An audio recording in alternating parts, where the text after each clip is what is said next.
Howdy yokes, and welcome back to Bacon and Eggs. I'm Tyler Carlin. And I'm Emily Carlin. And today we're our brother? Or maybe we're going out for the guys team? So transfer schools. And score a goal. Because today we're bringing you... She's the Man.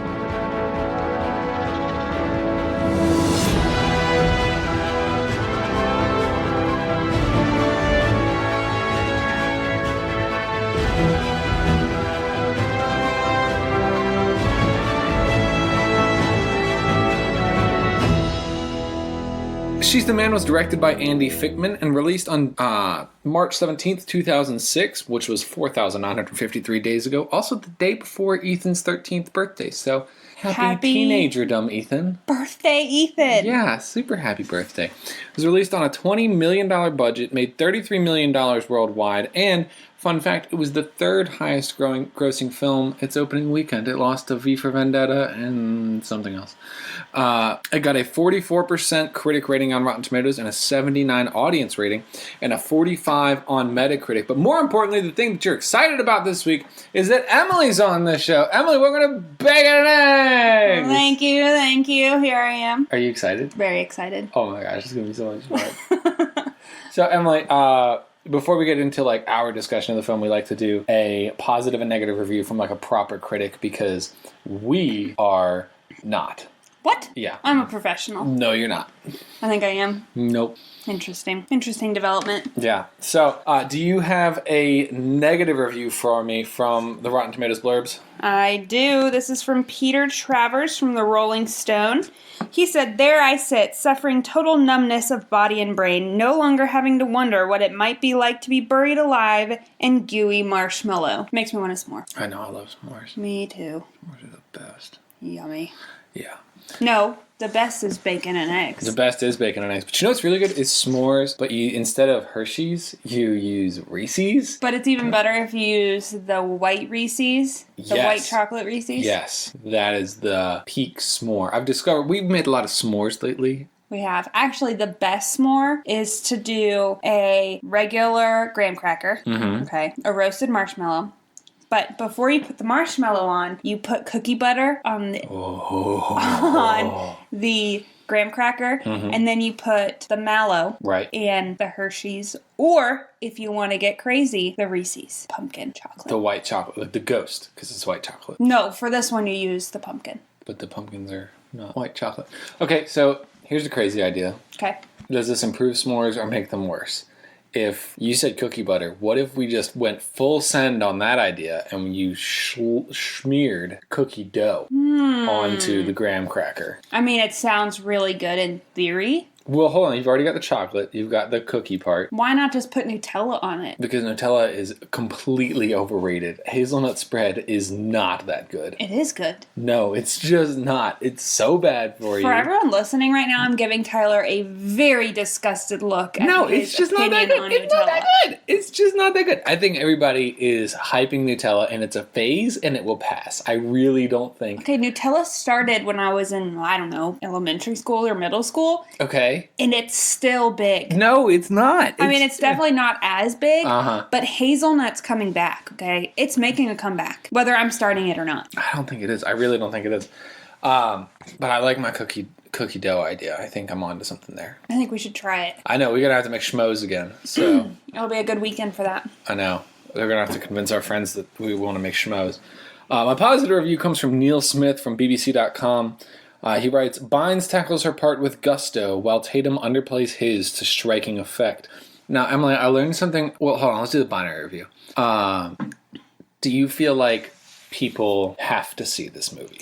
I'm struggling with this because you and I talked about this last night. I said I want to give it a 1 because this was such a good movie when I was in middle school. I loved it. I thought it was great. But then watching it again last night, it was more of a, well, I could live without this movie. So I don't know. Here's where I am. As far as Shakespearean adaptations made into teen movies. Oh, I don't think you need to see this one. Compared to the other option, 10 Things I Hate About You, I feel like this falls so short. Oh, it does. It definitely does. 10 Things I Hate About You is like a masterpiece. It is. And this is like awful. But I don't know if you noticed, I could quote like the entire movie last night, and I didn't realize I could quote it until last night. What is it the principal says? Welcome to Illyria. Welcome, welcome, welcome, welcome, welcome, welcome, welcome, welcome, welcome, welcome to Illyria. That's it. Okay, so when we were watching, I didn't realize it was Twelfth Night from Shakespeare until like I posted on Instagram today, and somebody was like, "Oh my gosh,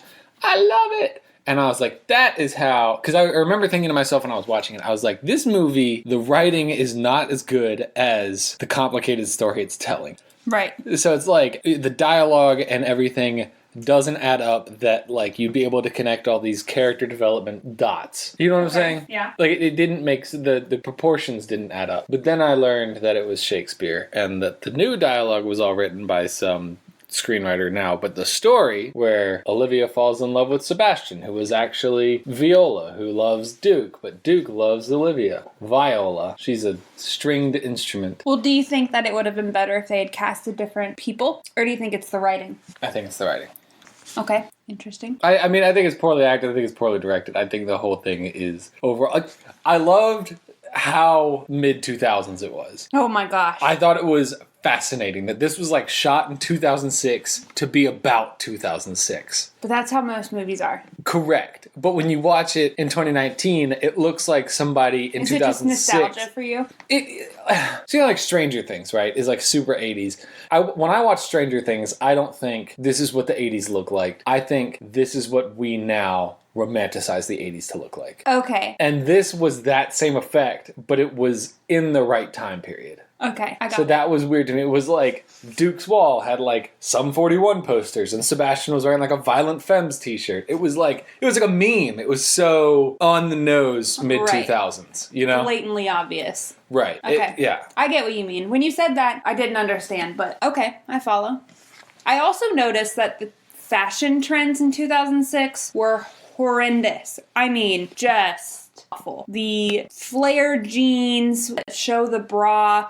Basically, what I'm talking about is Monique. She's awful. Monique's whole approach, like the way she talked to the guys, I was like, okay. That's my favorite scene. That's your favorite scene? Is the scene in Cesario's? Mm-hmm, yeah. I don't believe for a second that Monique wouldn't recognize Amanda Bynes. Oh, I know. Like, I get that they have that moment at the beginning where she, like, taps her on the back and she's like, Sebastian! So, oh my gosh, you look like just the same from behind. But, like, I, the viewer, know that they don't look the same. Right. I definitely agree with that because I was thinking the same thing. You know, when they're in the restaurant, bar, whatever it is. Cesario's? Yes, when they're in Cesario's and she's got the Coke pitchers in front of her face and then the pizza boxes. It's pretty obvious that something's a little fishy. I was a little confused why Monique didn't catch on. But obviously it's a movie and that's the way it is. But it was obvious to me that I would have noticed a difference. My favorite scene in the whole movie, I think, was the dream sequence. I think anything with Vinnie Jones, anytime Vinnie Jones was on screen, I was happy. Vinnie Jones being the coach. Right. Any movie that he's in, whenever he's on screen, I'm happy. I love Vinnie Jones. But the dream sequence, where I thought that was like the most artistically done scene. I thought that like the way that they did the action in it and the way that like she ran down the field in the dress and she slips and falls, and I thought that was absolutely fascinating. I think where the movie completely fell apart for me was the carnival. Yes. That's where I was like, okay, maybe you made it through some stuff up to this point. Like, obviously, we're all just gonna like suspend our disbelief and accept that Channing Tatum doesn't immediately recognize the extremely attractive girl that lives with him. Right. Although they did a pretty good job of making her look like a guy. And I think the actor they chose to play Sebastian did look, had similar features. Right. Did you know that Amanda Bynes says that that's where she went down her downward spiral was during this movie when she would look at herself as a guy and it made her depressed? I believe that. But she didn't sound like a guy. She really didn't look like a guy. Like, her features are so soft. Like, what makes her Amanda Bynes, what made her so iconic as who she was because she had this, like, baby face. Right, but you've got to think she's got to have identity issues if she's, getting ready in her trailer every day for weeks and weeks and weeks and looking like a guy. When she's a girl, she's going to start associating herself differently than she did before, which would probably make her feel differently. You think this took weeks and weeks and weeks to film? I don't know. Let's find out. I don't know how to find that out. I don't know Me either. where that information is, but I don't think it would have taken that long. Okay, It's all pretty much on one set. well, I don't know. I don't know how long it usually takes movies to film. If I were to guess, I would say that it's a few weeks at least. I don't know. I really don't know about that. But I did, like, when we watched the movie, when we were planning for you to be on the show, and I was the one that suggested She's the Man, and you were like, yes? I was actually pretty excited about it. I remember liking this movie when I was younger, and I even liked it when we watched it this week. Right. It's a good, I think it's a good movie to just watch and not think. Yeah. Because 10 Things I Hate About You, you have to think about, in my opinion. It's so good. We should watch it again. It's really, really good. I think, what was I going to say? I had a point about this movie. Watching it, what was your least favorite scene? So I didn't like the carnival scene. It totally fell apart for me. Kissing booths, is that real? Do people... I want to know. Do people do that in 2006? I've also never been to a carnival or a fair. I don't think. Like, a kissing booth, so we had the kissing booth in college. One of the sororities did it, right? Yes, but they gave out a Hershey you Kiss. went out and you bought a Hershey Kiss and donated the money to charity, right? That was how it worked. Right. I was under the impression that all kissing booths, as long as I've been alive, have been that gimmick. That, like, the kissing booth, pay $5, kiss a pretty girl, died in, like, 1950. Right. Or it's get a Hershey Kiss or get a lick from a dog. You can have $1 million. Thank you for the hugs and kisses. You can get Fido. all of the kisses from Sawyer. So, yeah. None of them from Stella. I know, right? No amount of money in the world will make Stella kiss you. Unless you say dinner. I know. Yeah, she loves dinner. She's a big, big fan of dinner. Oh my gosh. When we're at the house and I want to tell Tyler dinner's ready or what do you want for dinner, I can't actually say dinner. I can't say food. And you also can't say walk, which I guess are pretty normal things to not say when you have a dog around. But Stella gets the zoomies really bad. Like immediately. When you say dinner. Tonight, yeah. I was feeding Olivia or I was getting ready to feed Olivia, and she was starting to wake up, and she was super smiley, which was really sweet. And I said, "Are you ready to have some dinner?" And Stella had already had dinner, and she freaked out. She was so excited. She thought she was getting dinner. I felt bad I had to give her a little bit extra food. Sometimes I give her a little bit extra because she's so cute. My favorite thing with Stella, this is probably super annoying with the listeners, but it's okay. My favorite thing with Stella is when I refill the dog tin of food and she tries to eat the food we have like coming a big from the bag. We have like a big container full of dog like food. Like a tin. It's like Stella height that you put the food right. in. It's like a little garbage can. Sawyer cannot reach it. Correct. Oh my gosh. And she just goes nuts. And if you leave it open for a little bit, she'll just eat right out of it. It's quite a cute spectacle. It is. And sometimes I let her go a little bit long. She's not chunky, though. She's a skinny dog. She was chunky. For a little bit, but now she's a skinny dog. Sawyer's like a little hot dog. It's like he's going to topple over. He's like a little torpedo. Pew! Oh, I love our dogs. We are the best dogs. There's no doubt about that. Anyways. The coach for the team she used to play for. And this opening sequence of the movie, where it's like the opening credits and they're playing beach soccer. Right. And she's wearing like a bikini. Right. Impossible. To play with a bikini? Right. How would you know? Because, Emily, I have a daughter and a wife. You have a daughter who's never put on a bikini and a wife who you don't know what I've done in my past. I've spoken to a woman in my life. I would. I hope so. I think it's, would you agree, impossible. Hair down, bikini. Oh yeah, she would have been a lot more disheveled than she looked. And it goes through, and it keeps, like, freeze-framing anytime there's a new, like, actor or director or whatever. Right. But every time it freeze-frames, it's on Amanda Bynes. Right. I thought that was, like, jarring. It'd be like, Channing Tatum. And it would be, like, a freeze-frame of Amanda Bynes. And I'm like, it's not Channing Tatum. Vinnie Jones. Every scene. And then her boyfriend seems so rational in that first scene. And then they go and they talk to the coach at, what's the school that they're from? Cornwall Academy, to Illyria. How do we not pick up this was Shakespeare? There's so many references. Oh, and the characters are all the same names. There's so many references. Yeah. And then they go to talk to the coach and they're like, girls can't play soccer. That's ridiculous. Everyone knows this. It's science. It was so scripted. It was so painfully scripted.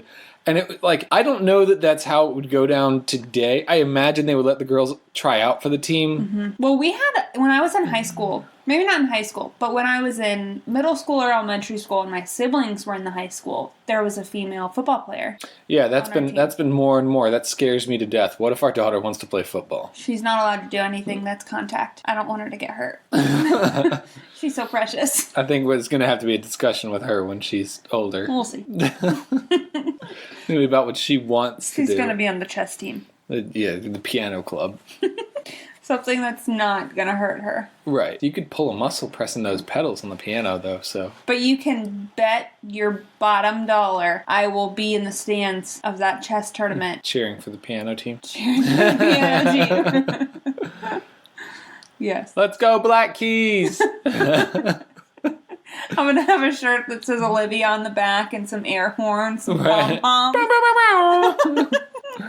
That whole opening scene, especially when the boyfriend's like, it would have seemed more believable to me if he was like, yes, I know that I said that, but the rule is that you can't play on this team. That would have made more sense to me than men are superior to women. Right. But that's always been a topic, and even more so, you've got that movie where it says women or men are superior to women. You've got the, even more to now, the Taylor Swift song, The Man. She's talking about, if she was a man, she'd be able to do all this stuff and be like Leonardo DiCaprio in Saint-Tropez, but because she's a woman, she can't do it. It's kind of like the double standard. In a little bit of a different sense, but that's always been something. Well, and Beyonce has the, like, If I Were a Boy song. Right. And I definitely get that it's always been a thing. There's a lot of sexism in the world today. Yeah. It definitely did not end in 2006 when this movie was made. I felt like this did... It's probably gotten worse. I feel like this did not help. This was a step in the wrong direction. I agree. Because to me... She spent too much time being a boy and not proving that girls could do it. The proving that girls could do it was a very short scene at the end when... She also had to flash the crowd. Let's not forget that Sebastian and Viola are 17. This is the beginning of their senior year. That's, like, completely inappropriate. And Sebastian pulls his pants down and his dad's like, oh, wow, look at that horse, or whatever he says. Oh, something like I'm proud or something like right. that. It's like, oh my gosh. Right. Oh my gosh. These are children. I know. It made me cringe. It made me extremely uncomfortable. And then, like, Amanda Bynes has to pull her shirt up.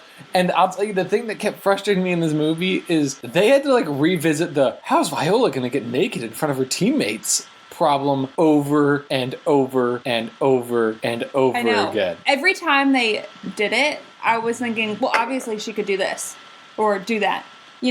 One thing I was thinking when she went into the locker room when no one was there, the first thing I thought was, why doesn't she just take the wig off when Channing Tatum isn't in the room and go to the women's bathroom or locker room and shower there and then go back? Right. I mean, no one's going to notice that you look that like Sebastian. Right. Oh, I know. It was endlessly frustrating. I think, what do you think of the gay best friend? That's a trope that I feel like is, like, inappropriate to have now. That, like, homosexual men and women are more than just the gay best friend to some preppy blonde girl. Right. Well, I don't know. I guess I didn't really think about it as much as I do think it's so funny. He answers the phone. It's 2006, and he's like, "What's his name?" Oh, I can't remember. He's like, "I don't know. Thank you for calling whoever. I hate my life." Same. Right. Life is meaningless. I love my life. I love my life. I love my wife. I love my baby.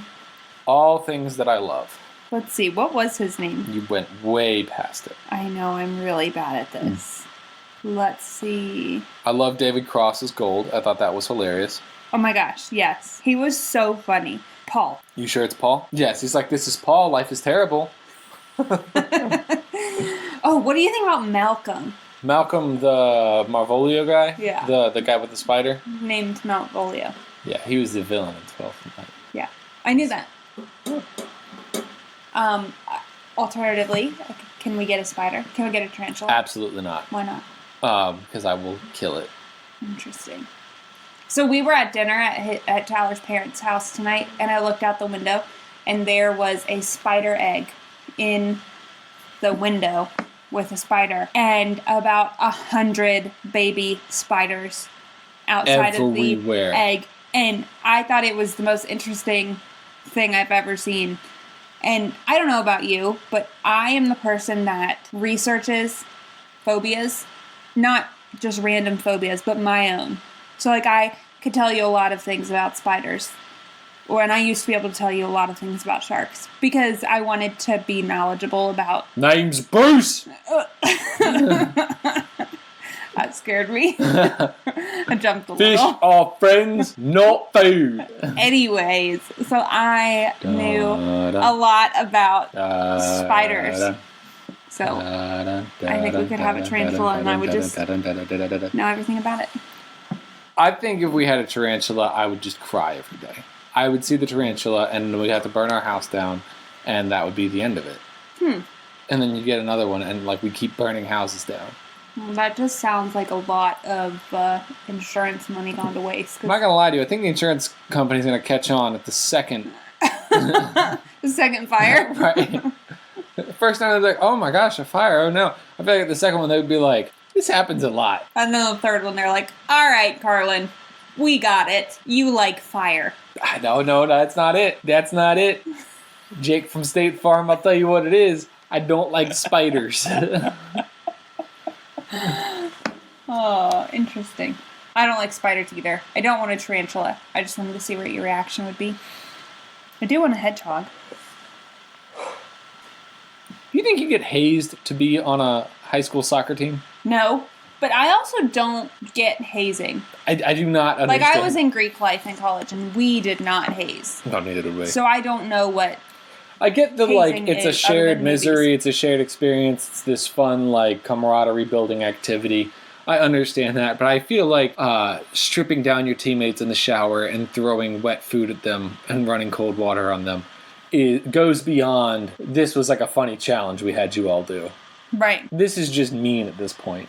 Yeah. It'd be one thing to me if it was like, I think a way that they could have gone around this, if it was like, oh, the night before the first game, everybody streaks across the field. That would have been like, okay, that's a fun hazing thing. Right. I mean, not that hazing is good and I don't condone hazing, but it would be like, you know, a fun, risky experience. More for the camaraderie. Right. I agree. I don't understand why they had to put them in the shower and tell them to get naked. Yeah, nobody's ever asked me to strip my clothes off in the name of brotherhood. That would be very odd. It would be. It would be very unusual. I don't understand why. I just can't get over why would you want to put a bunch of people in a bathroom and make them strip naked? What's the point? That it puts Viola in another wacky situation. Oh no! What's she gonna do about the fact that she's got boobs? She's gonna pull the fire alarm. Oh no! The insurance company's gonna catch on. Right. The spiders!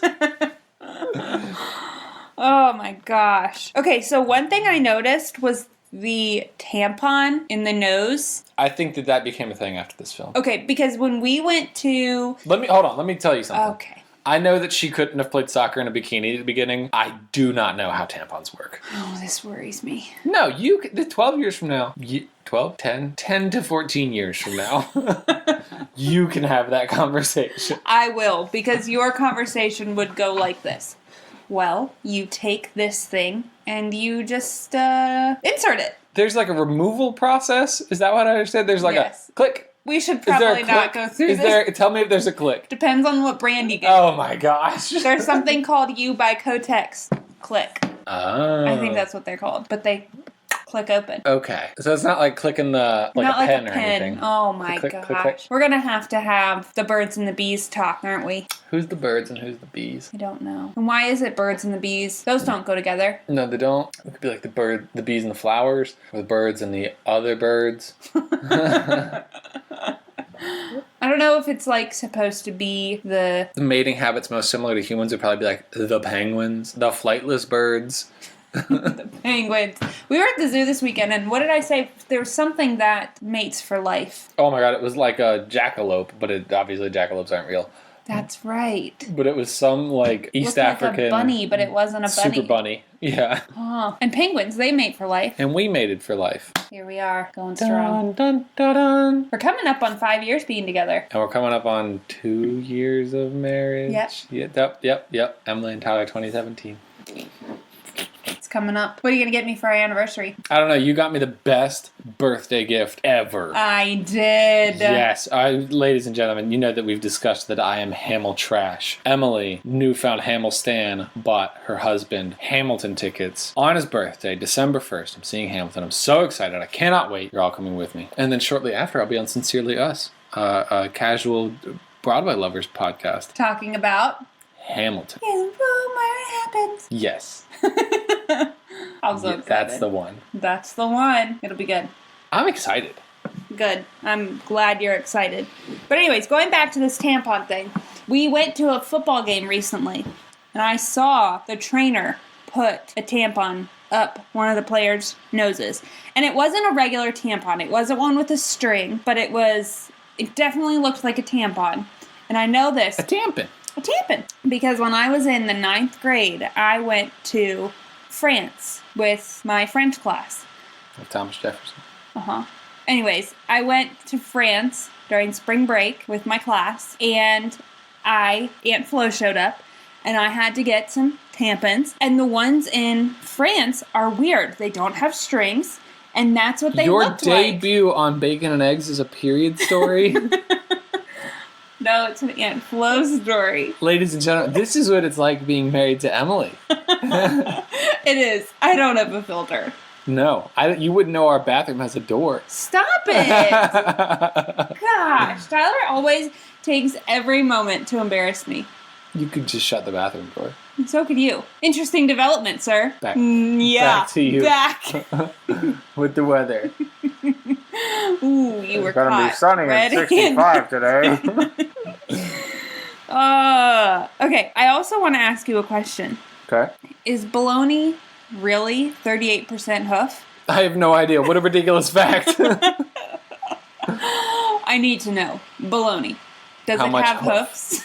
How much hoof are we talking? All I'm thinking is, when I thought of that, or when I heard that quote, the first thing I thought of was seeing a piece of bologna with 2 hoofs on the bottom.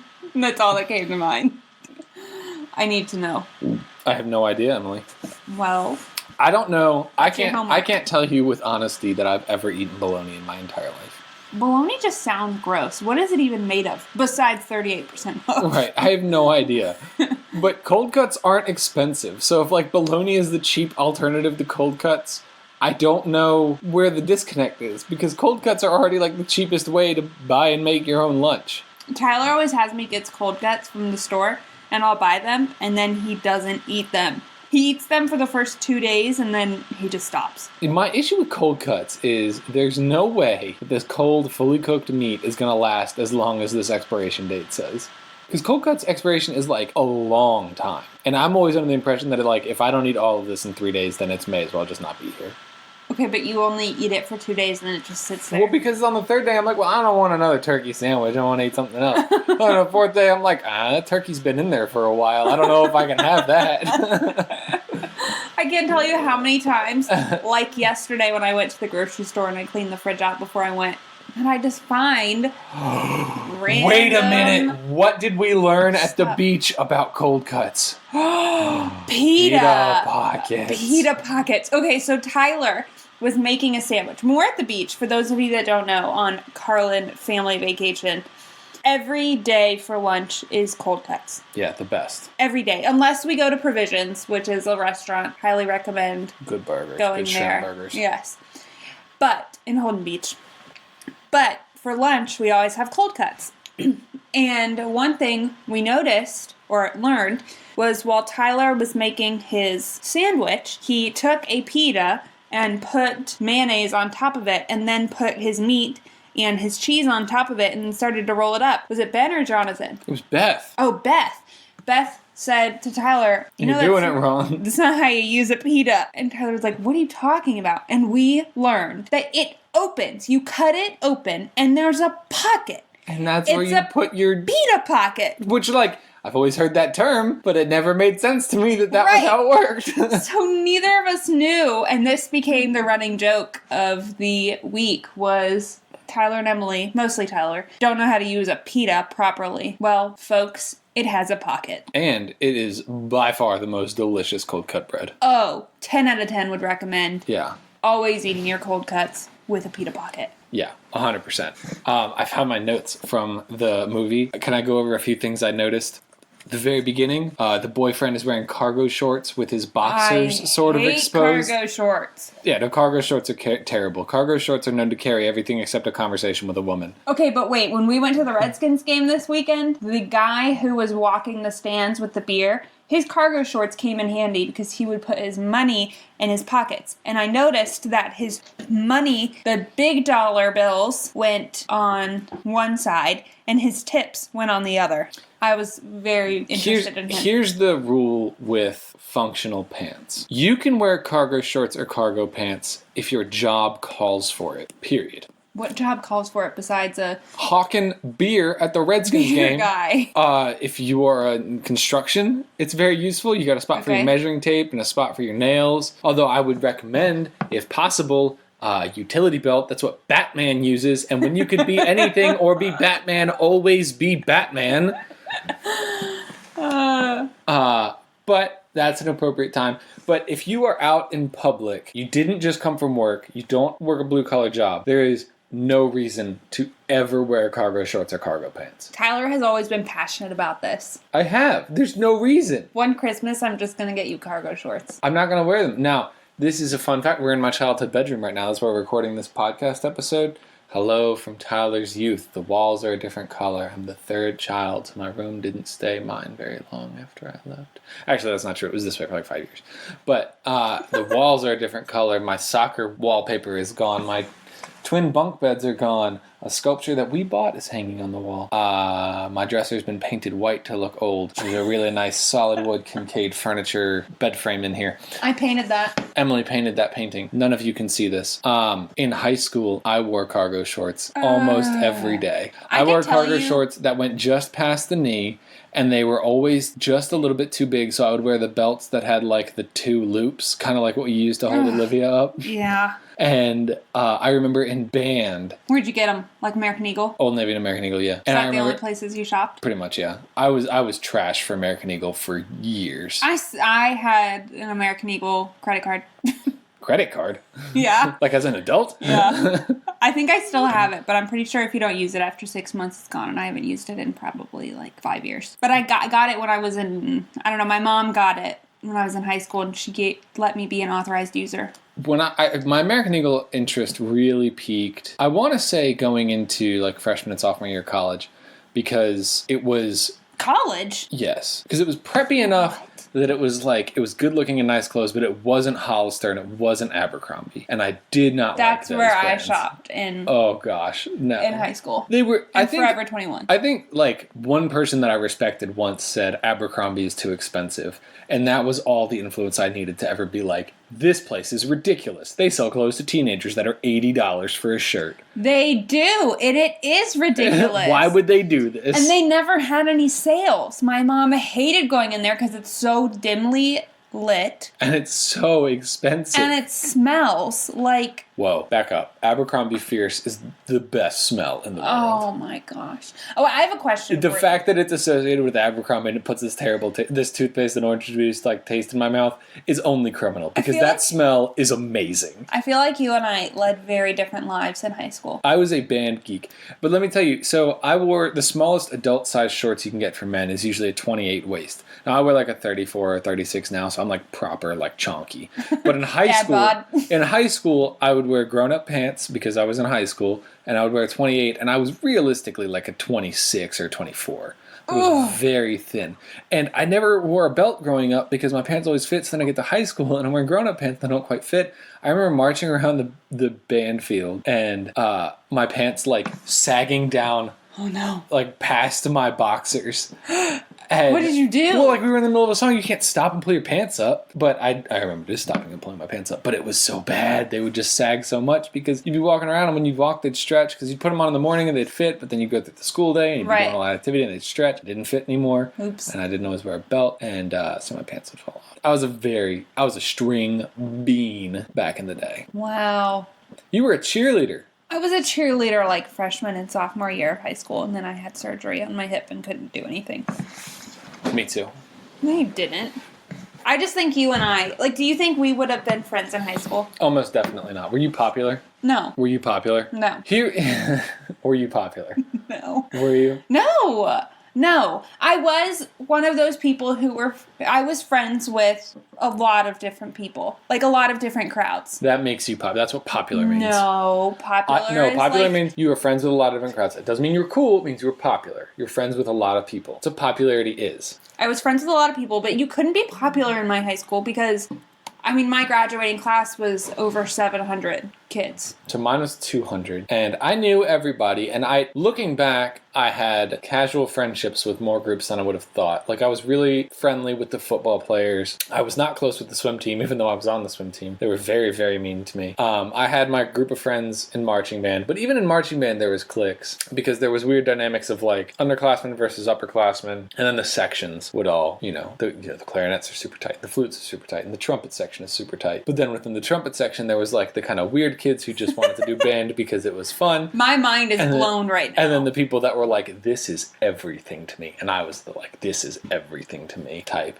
And then there were some kids who were like, this isn't everything to me, but I'm a lot better at the trumpet than you are, because at this age, a lot of natural talent is part of what makes you good at something and not hard work. You can't have possibly put in the hard work to match my talent, which is a concept that teenagers, unfortunately, cannot grasp. I wish that I had a hobby. Did you not have hobbies? You didn't do like a activity, or you didn't journal, or no? You just went to school and went home. I think you were social. Hobbies, I was social. You were like a socialite. I mean, but I never got in trouble for being a socialite. Band. Did you ever? So when we watch these high school movies, the parties, are they real? It depends on what kind of party you're talking about. I didn't go to a bunch of parties in high school. I went to some. I didn't go to all of them, and they weren't rowdy. Like, what was it, like Project X, or wasn't that a movie? Yeah, but that was a freshman in college. That's different. That is real. Oh, okay. So that wasn't what it was like in high school. It was very different. What about, so like Love, Simon? There's the Halloween party where the parents are out of town and they all go, and there's like karaoke and Violent Femmes and a keg and like there weren't kegs. Beer pong and there was beer pong, but there wasn't. I don't remember there being kegs. People just usually brought what they could steal from their parents. Alcohol cabinets. Put it in water bottles. Oh yeah, nobody knew what was going on there. I remember one of my best friend's little brothers used to he would like pour tequila out, like silver tequila, into a water bottle, and then he'd fill the tequila bottle back up with water. And then you put it in the freezer and it would freeze. Right. And that's not tequila. That's when you know. Right. That's how you're like, oh, look at this. I know. So we did not drink much coming up, but I know there was, I think, one time where don't drink underage. Drink responsibly. Listen to your parents. Don't do anything we did. But there was one time where I think we had a little bit to drink at like the lake house or something. And I'm telling. Well, that was the thing, was I think maybe between like 3 or 4 of us, we had like 1 shot total each. But 1.5 ounces to a shot, 5 people, that's like what? 3, 6, 7.5 ounces? 7.5 ounces of liquid is a lot. Right. That's a noticeable amount missing. It is. And obviously the parents were like, this was an expensive bottle. I know that you did this. And I think they let us get away with it. I think the first time that I got in trouble for alcohol, I was at my friend Alyssa's house, and I want to say we were in 8th grade or 9th grade. Oh my God. I know. That is way too young, Emily. I know. And someone, I think it was Alyssa, took a Mike's Hard lemonade, and 4 of us drank it, and we thought we were wasted. And we hid it under the couch. I don't know why. That's the worst place to hide something, is under the couch. And her mom found it and called my mom, and I got in trouble. Although my mom thought it was funny that really out of everything, you picked a Mike's Hard lemonade to drink amongst the 4 of you. No, listen, people listening, don't drink Mike's Hard. No, don't drink. Well, first of all, don't anything. Drink Mike's Hard because it's disgusting. It's not that bad. It's not the best. I think, so here was my experience with drinking in high school. I didn't drink at all in high school. Right. Period. And I remember we would go to band parties after the football games. And they were, so it was in a big room. You've been there. Yeah. But it was in like a room with a high ceiling. It was dark and there was a lot of music. And there was like, it was like a surround sound system. People were dancing and there's a dance floor. This was probably as close as it ever got from me to like a high school party from the movies. Mm-hmm. And I remember we would like pause everything and turn the TV on because the local TV stations would do like a Friday football update, and sometimes during that they would show like clips of the band. Right. And that was like the most exciting thing. Did you ever make it? All the time. Yeah. I mean, like, oh man, we were on TV for Friday Football Extra. And we would watch, so like, they would do it at, I don't know what time high school football games are over, but like the first TV station, Channel 7 would do it at like 11:20, and then Channel 10 would do it at like 11:30, and then the Lynchburg affiliate would do it like 11:40. So you could like watch them all, and you could see if you made it. And it was always just so fun. And we were so invested in the high school football league. Like, but you didn't drink any alcohol at those parties? No, we did not drink any alcohol. So my best friend's mom would come downstairs while we had all the music down and the lights on watching the highlights. And she would be like, listen, everybody, I know exactly how many beers are in the fridge down here, and I will be counting them when you all leave. And I remember hearing that and thinking to myself, what? Why would we drink? Man, there's free sodas in the other fridge. Like, to me, it was like, what's the point? There's a better beverage, like freely available, and there's snacks everywhere, and there's meatballs, and there's all this stuff. Or meatballs, hors d'oeuvres. Yeah. You had hors d'oeuvres at your party. Yeah, and there's like a whole bag of Oreos here. Like it never even remotely crossed my mind that maybe we should drink. I think I've told that story before, but it always just cracks me up. I so distinctly remember that happening, that she would be like, I know about all the alcohol. And we'd be like, what are you talking about? That's funny. I even remember like when I was in college, I was in the marching band the freshman year. And college marching bands drink. That's like a thing, period. It's just real. Like when you see them at the game, they're not sober. Really? Yeah. I mean, there's definitely kids that don't, but like... I mean, even at Big Ten schools? More at Big Ten schools. Really? Yeah. But they take it more seriously. No, they don't. Really? Like, you think Ohio? That's tough to say with Ohio, but I would not deny it at all. The Ohio State. Sorry. Yeah.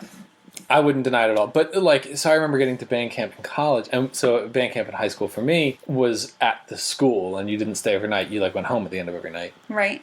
So there was no drinking or anything at that. But the band camp in college was more like the traditional, like, oh, it was one time a band camp type thing. And that was, like, a wild concept to me. That, like, after you spent all day in the sun, that you would want to go and get drunk and stay up late. I think...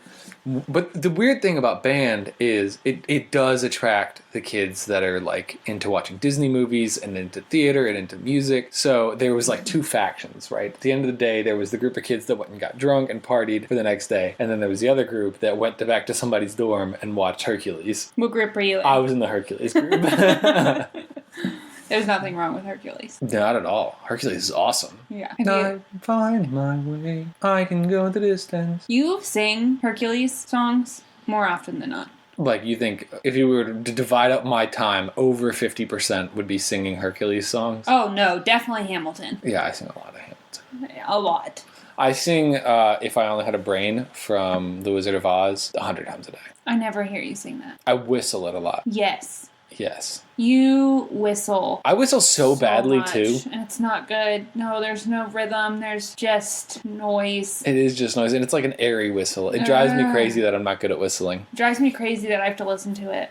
That's not very nice. But I still love you. Mm-hmm. I love you, too.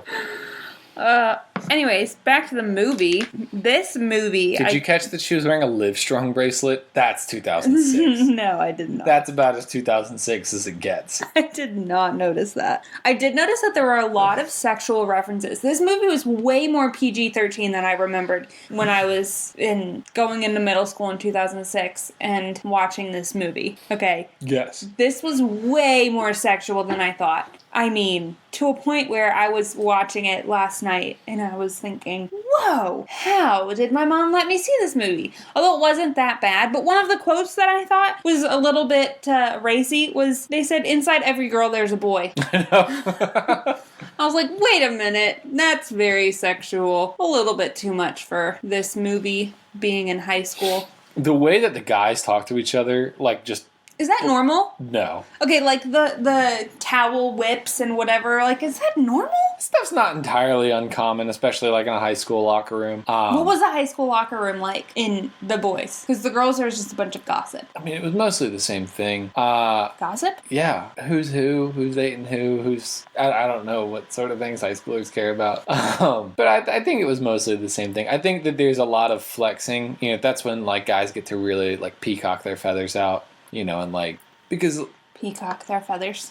You know what I mean. Did you really just say that? You know what I mean. That's when they get to sort of flex in front of all the other guys, especially when you're in high school. When you have this like super fast metabolism. Like I was ripped in high school, but it was just because I was so skinny. Right. Like I wasn't actually Extreme. strong at all. But if I didn't have a shirt on, I had abs and like defined muscles and things like that. And that was always like a happy moment to like, oh, I'm with the football players and I look more buff than they do. Because Where is this accent coming from? what accent? I don't know. You've got this. You did it earlier in the show where you got this, like, I don't know, Minnesotan Oh, yeah, you know. accent. Oh, the football players, they're up there.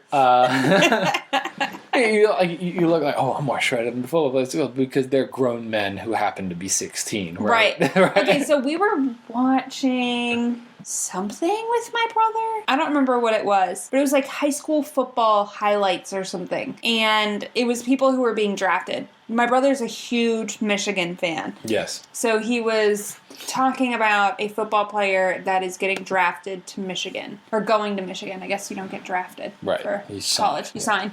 But we were watching this highlight or something on We were watching the him internet. play. Is that what it was? We were watching like a high school football game because high school football starts before college and pro. But what was the context? I don't remember the context. But anyway. ESPN was showing a game, like a live. Okay. There was a tournament. These children looked like men. Like straight up men. This guy was like 6 something. He was huge and he had so much facial hair. I mean, this guy looked like a man. I think the funniest thing about watching high school football is you do get like 4 or 5 of those players on every team. I mean, not like this guy, right? This guy was like a 5-star recruit. But you get like 4 or 5 players that are definitely bigger than everybody else. And then you get some kid who was probably good in middle school, but then didn't quite hit puberty at the same time as everybody else and is still like tiny. Right. Was that you? You think I ever put pads on to play football? No. Absolutely not. Absolutely not. What are you, insane? You're going to get a concussion. So dangerous. You're going to get hurt. We went to my high school football game, but we took you there. We took Olivia. And I was like, oh, yeah. Put me in. I could play. I feel like I'm big enough now to play with my high school football team. But only now. Right. Like I'm 6 feet tall, 220 pounds. I feel like now I could play. But when I was... There were some big boys There on were that some team. big boys. But when I was 5'10 and 120, I don't think I would have made the best football player. Yeah, probably not. 100 pounds ago. Right. Half the size I am. 5'10 and 120 pounds. Probably around there. Yeah. I was a string bean. I guess I just don't see a lot of pictures from your high school days, probably because you don't want to show the afro that you had. I did have the fro, yeah. You did. It was quite the spectacle. You know what's crazy is when we were at the beach, I didn't like put any product in my hair or anything while we were there, and it was starting to come back. Was it really? I don't think I noticed. So if I don't like brush my hair or comb it or do anything with it after I get out of the shower for like... It gets wavy. It gets wavy, and if I don't do anything for like a week... Right. Like I don't do anything, it's back. Oh yeah, the fro is real. I don't think I've noticed it really come back.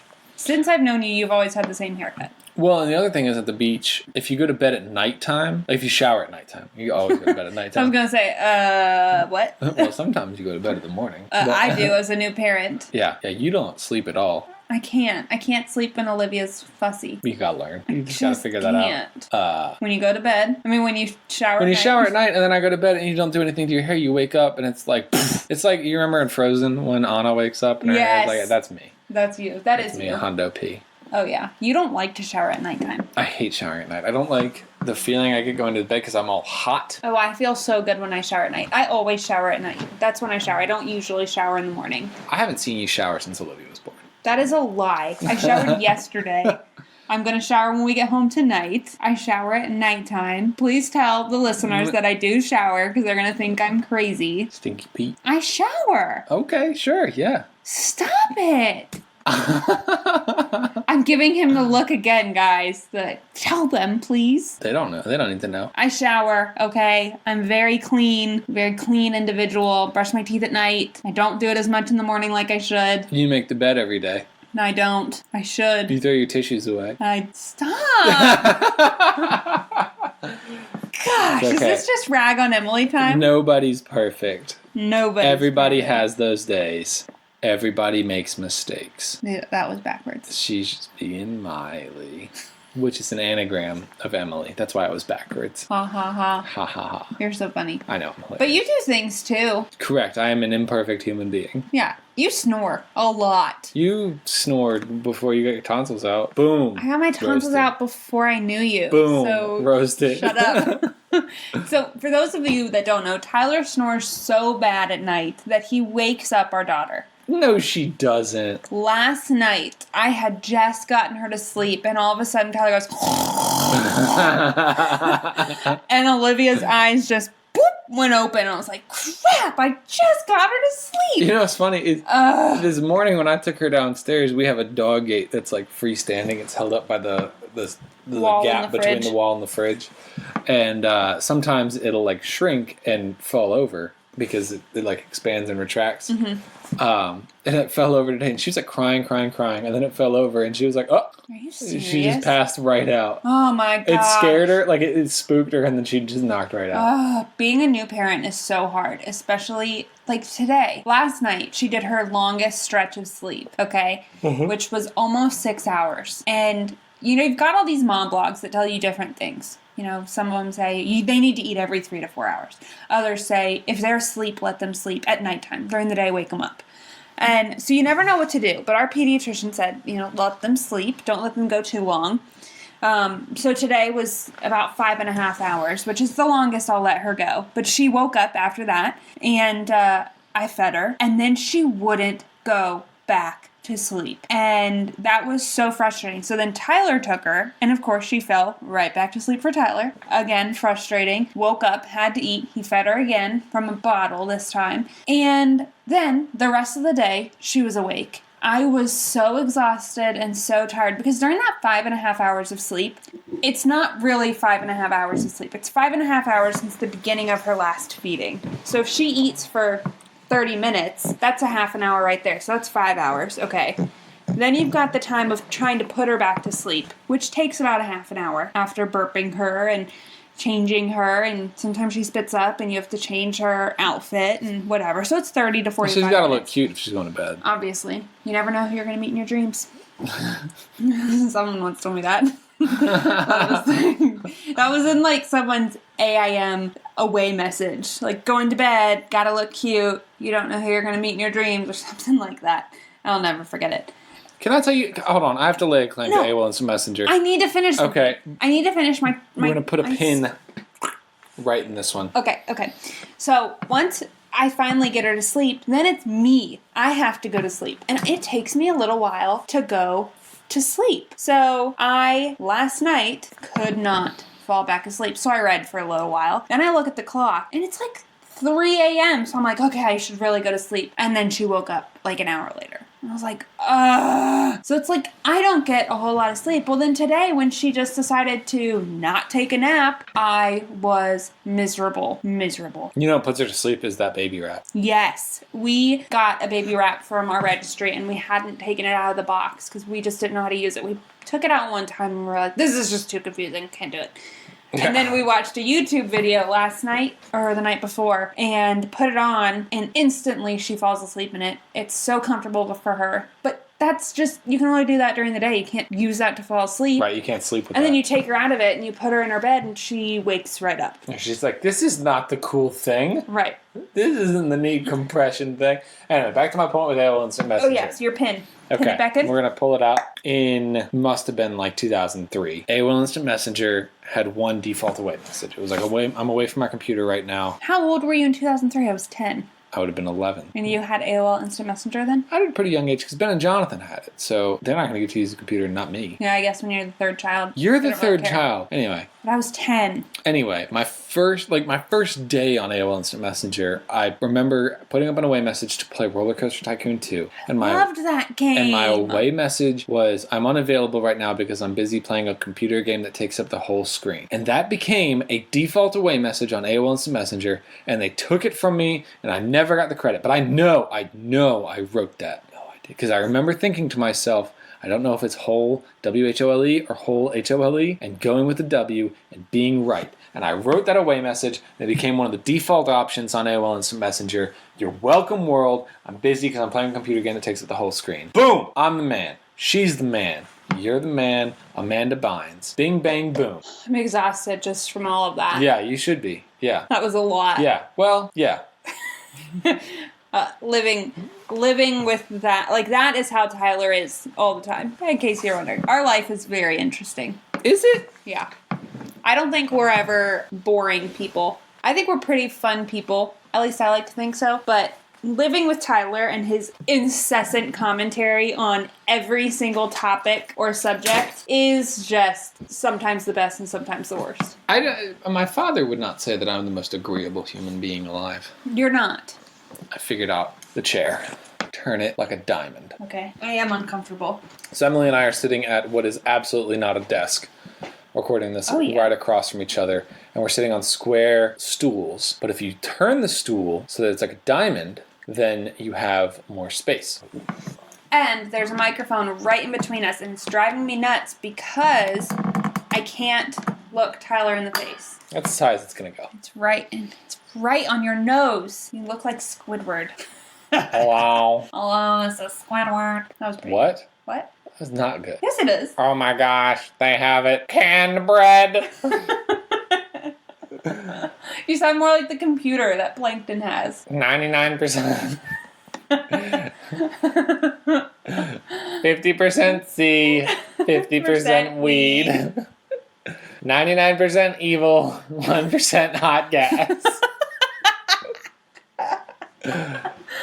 Evil!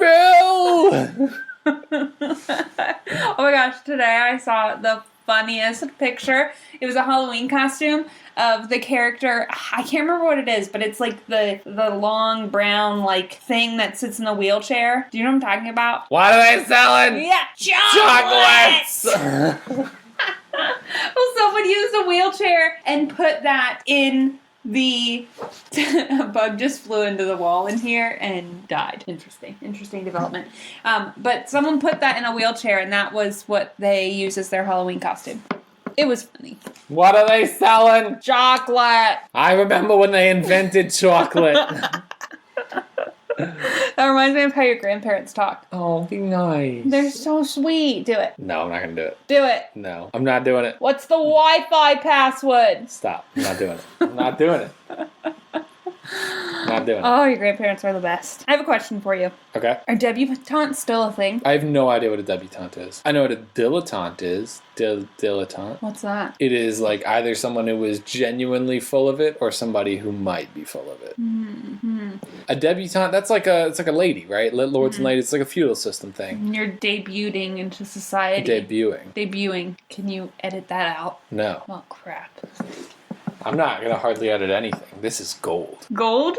Yeah. These are spirit fingers, and this is gold. No, it's these aren't spirit fingers. These are spirit fingers. I would know. I was a cheerleader.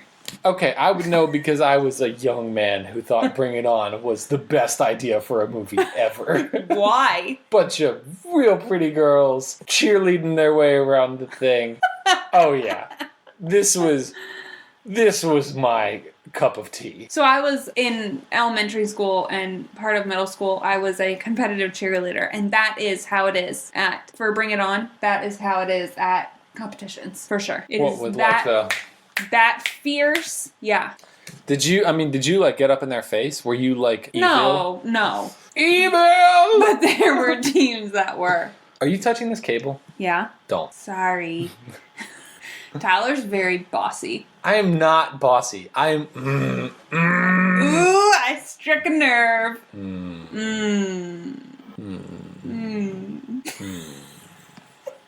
I touched it again. I'm nervous about you touching it because last week when I recorded with Ethan at the beach on this microphone, this cable, I like barely touched it and we had to like stop recording and start over again. So I don't want to have to do that. I'm not bossy. I'm just anal. What's the thing you used to say? I don't know. I have no idea what I used to say. No. Can't say it. Did you have any other discussion questions for me? Made me miss All American Rejects. The ending of this movie That made was my me... first concert, by the way. All American Rejects? Yeah. Mine was Eddie Van Halen. Wow. Yeah, I'm Bruce Springsteen. That's a good one. That Yeah. was my second concert. Yeah, mine too. I saw him at the Verizon Center in D.C. I saw him at John Paul Jones Arena, which is also where I saw Van Halen. And then Dave Matthews Band. I think I also saw Arturo Sandoval, whom I still love. You do. How do you know that I love Arturo Sandoval? You've told me. Oh. You think I don't listen? Yes. What? I think I say the name of some, to you, obscure Latin musician, and you I just in one ear remember and that out one. the other. A lot of the things that you say go in one ear and out the other. But when you say them frequently, they click. I think the name Arturo probably sticks out because it is the name of our brother-in-law. Yes. That is his name. It is. It is. But a lot of the things that you say go in one ear and out the other. But additionally, so do the things that I say to you go in one ear and out the other. No, I don't think so. Okay, but it's true. Because how many times have I told you something and I will tell Tyler something. I will remind him throughout the day. He will come home and he will forget. What about those homecoming tickets? Listen. Yeah. Ooh, the truth comes out. I am on maternity leave. I am dealing with a newborn every day. I don't have time to just get on the phone. I don't even have time to make my doctor's appointments, which I need to do tomorrow. Listen, yesterday you did this where I reminded you something and you forgot. I've never I forgotten remember what it anything in my was. entire life. Last night, we were coming upstairs after watching this movie. We were going to bed. While we were downstairs, I carried up our daughter and I said, bring my pillow and the boppy, okay? I brought all of those things. Yes, but I had to remind you 2 more times to do it. Just saying. Mm-hmm. This podcast is not the air out our dirty laundry, the podcast. We don't have dirty laundry. We do right now, because I haven't done laundry today. I was about to say, very exciting. No more laundry. Yeah, I wish. I really liked this movie. I also really liked watching it with you. Because I knew every word. No, because you watched it. Yes, we have a problem where I frequently will watch something with Tyler and just get bored. And not because it's like I don't like the movie or I don't like spending time with Tyler. I just have a problem sitting through a movie if I'm not in a theater. But I also, and maybe it's because the lights are dim and you're forced to watch it, like you can't just pull out your phone. But when we're at our house and even when the lights go out and we turn the lights out and we're watching a movie, I still can't focus. When you go to the theater, do you turn your phone off? I turn it on silent. How? What? You're at the theater. Turn the phone off. I mean, you make me. You take my phone and turn it off. I now do. That we have a newborn, and since I've been to the movies, I keep my phone on. Okay, that's obviously different. If you're at the movie theater, the only person in the theater with our newborn, you can leave it on. But if you're going there on a date, you must turn it off. Oh my gosh, that was actually so fun when I went to the movie theater with Olivia. It was just Olivia and I in the theater. Actually, I walked into the theater lobby, and the people at the front desk said, "Can we help you?" Because I had Olivia in my hand with her car seat. And I was like, yes, I'd like to see a movie. And they looked at me like I was crazy. Meanwhile, I went on like a Thursday at 2 o'clock or something. People were not there. So I said, I have a newborn and I want to see a movie. Which theater is empty? What movie does not have people in it? And they're like, well, this one. And I was like, great, I'll take a ticket to that. It's not that hard. People go to the movies with a baby, especially when they're her age and she, at the time, didn't do anything except eat. She didn't cry. She cried sometimes when she was hungry, but if you feed her before she starts crying, she's fine. Yeah, and if she you just feed her going sleeps. into the movie, then she just sleeps. But they looked at me like I was crazy pants. You gotta also think, this is their staff for Thursday at 2 p.m. Maybe not their most customer service friendly group. Yeah, probably not. That's a busy shift there in the afternoon. Those people are resting up. Yeah, Thursday's premiere night. Jan at the ticket counter looked at me like I was crazy. You gotta go there when Alan's there. Alan's the best. Alan? Wolfie? Yeah, Wolf. I is Wolfie. I is Wolfie on YouTube. My YouTuber friend, Alan. He is great. He's so good. He's got a great couch. Bought his couch from me. I want a new couch. As do I. It's on my list. What else is on your list? I really want a laptop. I want a fence. I want a fence. I want LASIK surgery. Yes. I think the baby has taught me the value of vision more than anything else. I think part of the problem is that my glasses are old and scratched up, and any sort of like protection is like gone. So Right. like as soon as you touch them, they're like smudged. Well, I think I remember when you got those glasses, we didn't get the most expensive ones. We were just out of college. I remember this. So you didn't get the ones that have, like, you don't have the protective lens on those. I got these when I worked at Enterprise, so we were we were in Roanoke. We weren't just out of college. I was at the dealership. Because I remember when I got them. I moved here just out of college. I moved here 2 months after college. So I guess it was my just out of college. But when you got those glasses, I remember, because you said, I don't want to pay the extra for the protective Crizol or whatever it is. Right. But I all I know is, I remember when I got these glasses, I would walk around and I thought I was taller. Like the ground seemed further away, which was weird. You also had your old glasses for years. I did, and I've had these for 2 or 3 years now, and I'm ready for a new pair. I need to go to the eye doctor. This is a weird thing about having a 9-to-5 job where if you need to go to a business that's open 9 to 5, you can't. It's hard. It's hard. I have like preventative care and stuff, but I'm not going to like use that. Like there's got to be a way around this. There's got to be an eye doctor open on Saturdays for sure. But those appointments go very fast. Right. But that is something I've noticed being an adult is most doctors are 9 to 5, Monday through Friday. It's hard. What? Doctors are like 9 to 10, lunch from 10 to 2. 2 to 5. Right. Sorry. So you can't ever go on your lunch break either. Right, because they are on an office full lunch break for 4 hours. Right. But that's one thing I noticed is it's hard to go to the doctor, which is why my goal when I went on maternity leave was to go to all my doctor's appointments. Do you want to know how many I made? None. No. I need to go to the dentist, the eye doctor. I need to get my regular doctor. I need to go to that and get my checkup. I guess like ladies have one extra doctor, but there's like 4 visits you need? Dentist, vision, primary care, and then like your lady doctor. Yeah. Or your like mental doctor if you need to go to a psychiatrist. Yeah, you should definitely go to get your mental health checkup. Everybody should do that. Yes. I would encourage a mental health checkup more frequently than a physical. I have to go. I have to make one because one thing that drives me nuts is when we moved from our old house to our new house. No, when we moved from wherever I was registered in for the DMV to when we moved to Roanoke, I had started having seizures in college. But they weren't epilepsy.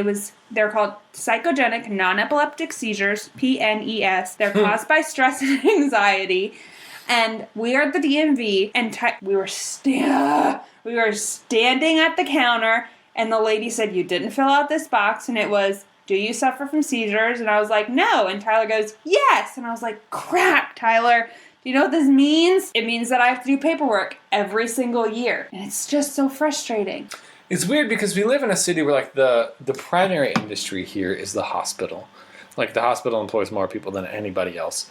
But you can never get an appointment. You can never get an appointment, and the doctor that you need like doesn't exist. Right. And it's very frustrating. There's so many people, so many employers that live in Roanoke for this hospital system, yet they don't have all the specialists. Right, which is frustrating. It is. Like there is not a specialist that does PNES in Roanoke. That was something that was frustrating. I had to drive up to Northern Virginia to go to the specialist to deal with these seizures and figuring out what medicine would work for me. So there's that. That's the thesis. That's the thesis? That's the thesis. Huh. In this paper, I will. What will you do? I don't know. Defend why I don't regret telling you to tell the DMV that you have seizures when you do. But what's frustrating is a lot of doctors don't believe in these types of seizures.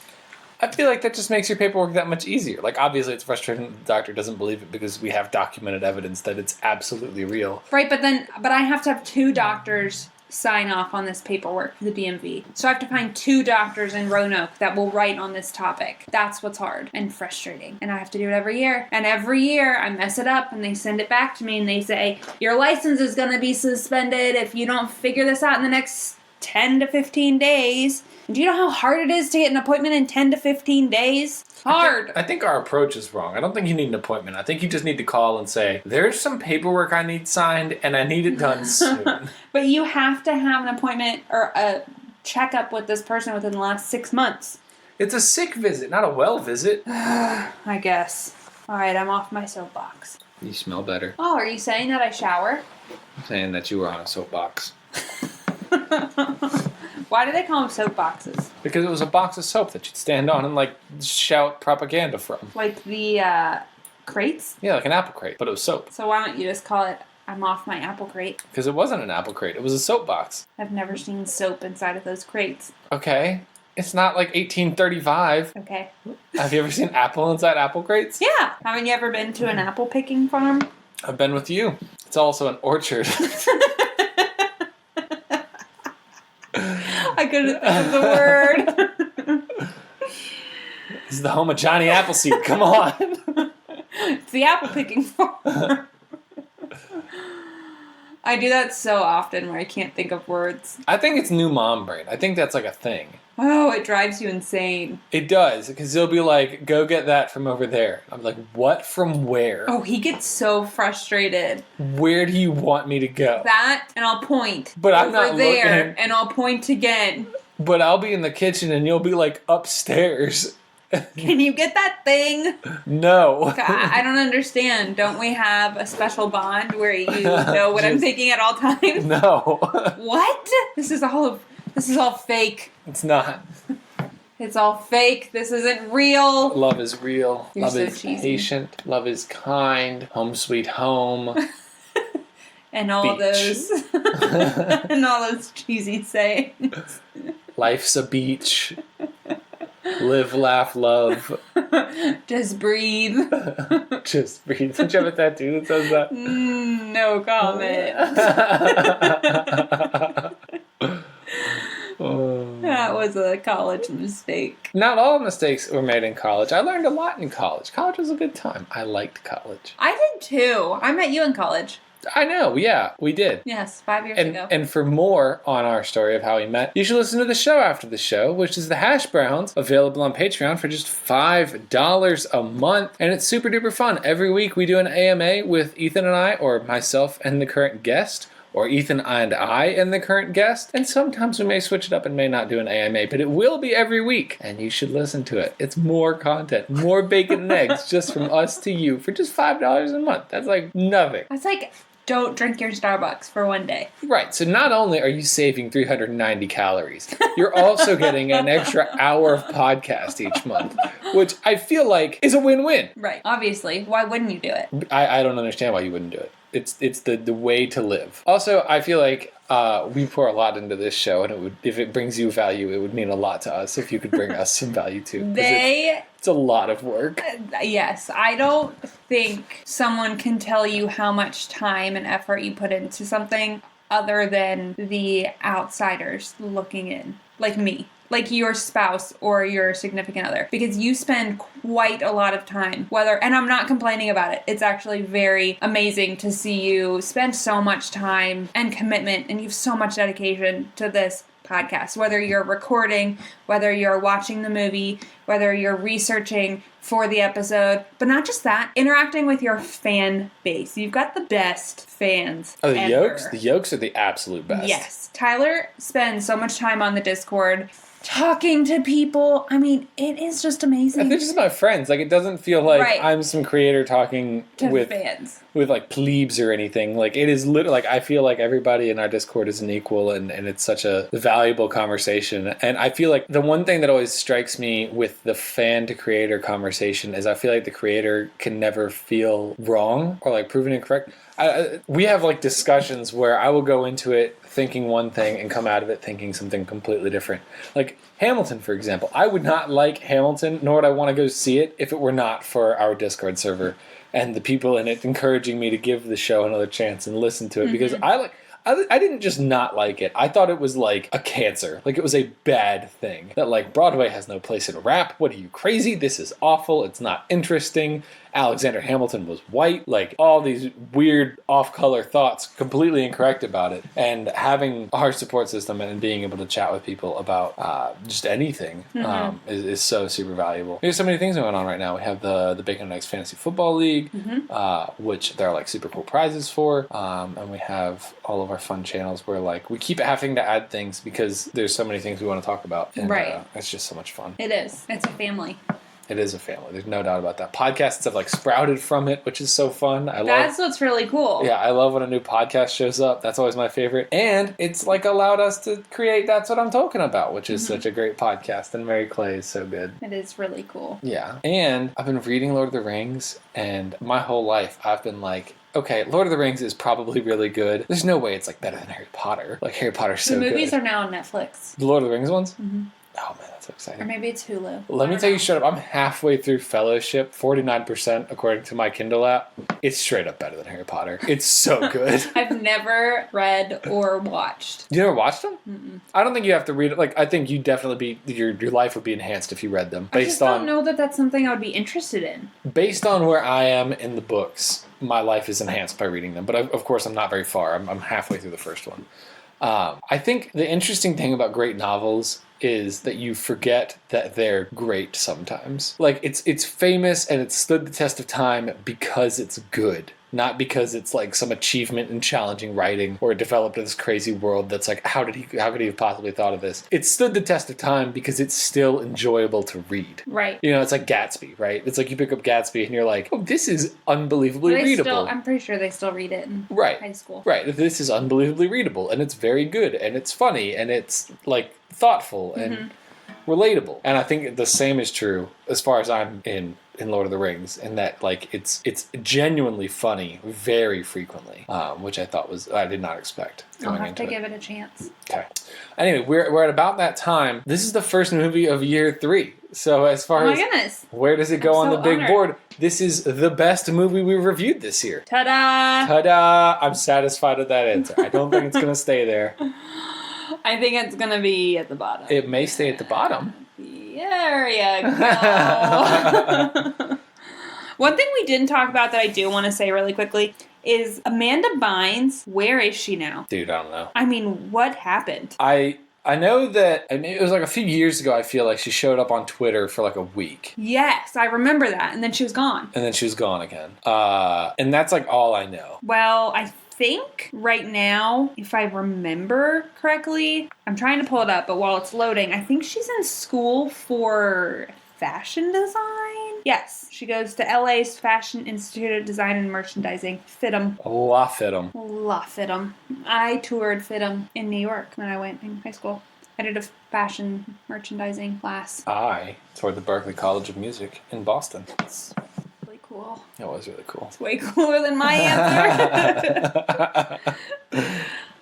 Steve Vai teaches classes there. Well, I went to... That's a big deal if you know who Steve Vai is. It's not a very big deal if you don't. Well, I went to see the Tommy Hilfiger offices and met his wife. That's super cool. Yeah. Did you meet Ralph? No. Well, did you really even go then? No. So it's number 1 on the big board. Amanda Bynes is in fashion school. She has green hair and tattoos. Yes. If this movie were a breakfast food, what would it be? Wow. I really thought I would have a good answer for this, and now I don't. Okay, here's where I'm at. Okay. Chickens lay eggs. Uh-huh. Country fried steak.